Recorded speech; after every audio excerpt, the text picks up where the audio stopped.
ನಿನ್ಗೆ ಅಭ್ಯಾಸ ಇಲ್ಲಲ್ವಾ? ನೋಯುತ್ತಾ? ಶಾನೆ ಸಲ ಹಾಕಿಸ್ಕೊಂಡಿದೀನಿ, ಈ ಸಲ ಹೋಯ್ತಾ ಇಲ್ಲ. ಚಾರ್ ಹೋಗ್ತಾ ಇದೆ, ಅದಕ್ಕೆ ನಾವೇನ್ ಮಾಡಕ್ಕಾಗತ್ತೆ? ಗಟ್ಟಿಯಾಗಿ ಹಿಡ್ಕೊ, ಅಲ್ಲಾಡ್ಸ್ಬೇಡ.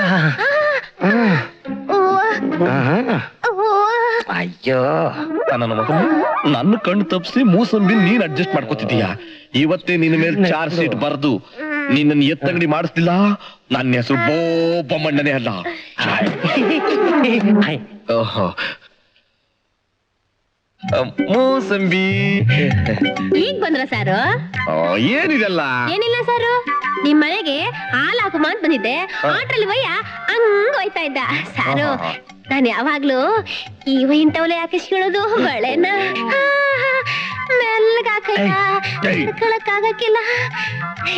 ಹೆಂಗು ಹಬ್ಬ ಬಂತಲ್ಲ ಸಾರು, ಹಾಕಿಸ್ಕೊಳ್ಳೋಣ ಅನ್ಸ್ತು. ಒಳಗ್ ಕರ್ದು ಹಾಕಿಸ್ಕೊಂತಿದೀನಿ.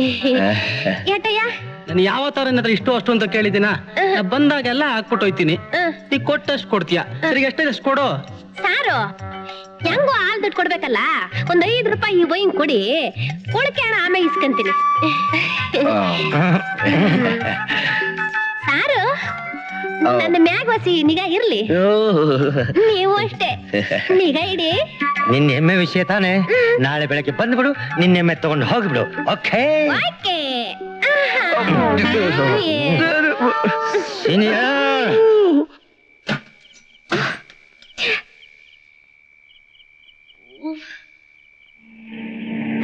Stop stop stop.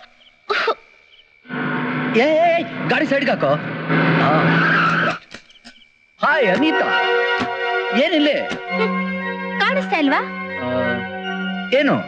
ಕಾರ್ ಕೆಟ್ ನಿಂತಿರೋದು. ಇಂಪೋರ್ಟೆಡ್ ಗಾಡಿಗಳೇ ಹೀಗೆ, ಯಾವಾಗ ಕೈ ಕೊಡುತ್ತೆ ಅಂತ ಹೇಳೋಕೆ ಆಗಲ್ಲ. ಅದಕ್ಕೆ ಹೇಳೋದು ಬಿ ಇಂಡಿಯನ್ ಬಾಯ್ ಇಂಡಿಯನ್ ಅಂತ. ಇಫ್ ಯು ಡೋಂಟ್ ಮೈಂಡ್, ನಾನೇ ಮಾಡ್ಲಾ?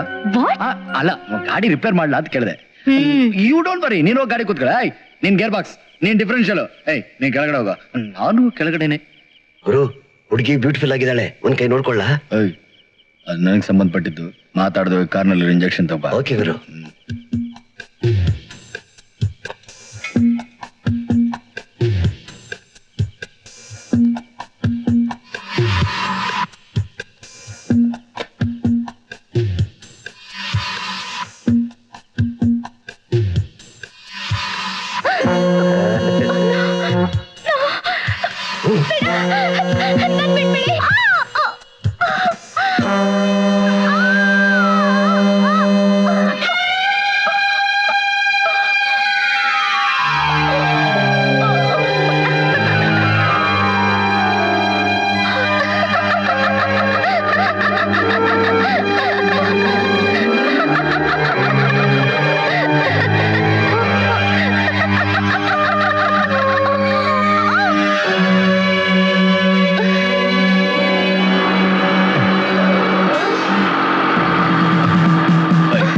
ಗಾಡಿ ಬೇಗ ಸ್ಟಾರ್ಟ್ ಮಾಡ್ರ. ಕೂತ್ಕೊಳ್ಬೇಕಾ? ಸರಿ, ಸ್ಟಾರ್ಟ್.